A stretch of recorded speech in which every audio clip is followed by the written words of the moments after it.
If you have registered as a Boto Patroller, it goes to show that probably, number one, you know that you'd like to hold people transparent and accountable. You know that come election time, you have a role to play in making this work. But how do you do that? Siguro, di ba, you use Facebook mainly for your private interests, di ba? Ang Facebook is to make friends with each other or to get to know more friends. Pero ang difference nun kung Boto Patroller ka, ang ipapatrol mo sa ABS-CBN through your cellphone, kung anong isusumbong mo, yung tinatawag nilang public interest. On the third aspect would be, okay, this is now the hard part. Kasi you're not trained as a journalist, you're still students, most of you are anyway, and you have not gone through the formal process of journalism training. Kung ako ang reporter, ito yung mga kailangan kong ma-accomplish. For example, I'm Atom. I should be able to accomplish the following when I do a story. I should be able to answer the 5 W's. You, of course, know that, right?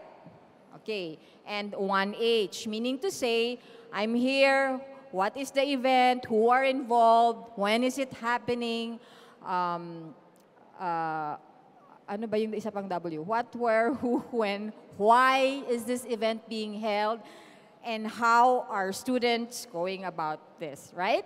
So those are your 5 W's and 1H. That's to complete a story.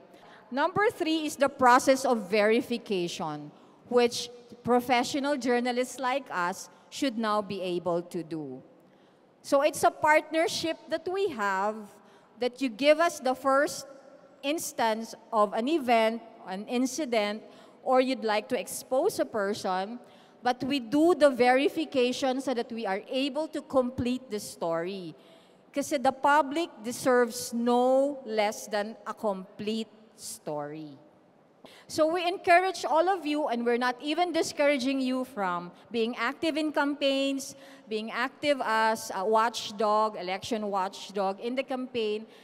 But what we're asking you lang is if you see wrongdoing, but also if you see stories of hope, you know, that inspire, you give it to us. Because that's what we'd also like to push for. And in the end, we will get feedback from your audience as to how, as to the report, which means what? And this is the hardest part for you now.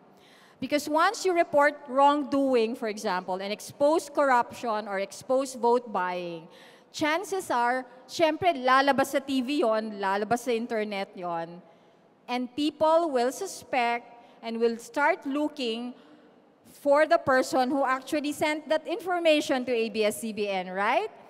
But our team will now later explain to you that you are, well, somehow covered and protected. I hope you'll discuss that.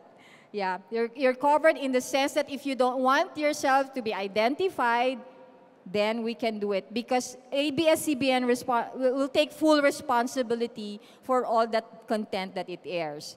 So you will have reaction, and either it's positive that you're actually an agent of change, or you can be harassed also. But those are the certain risks that we have to take as citizen journalists.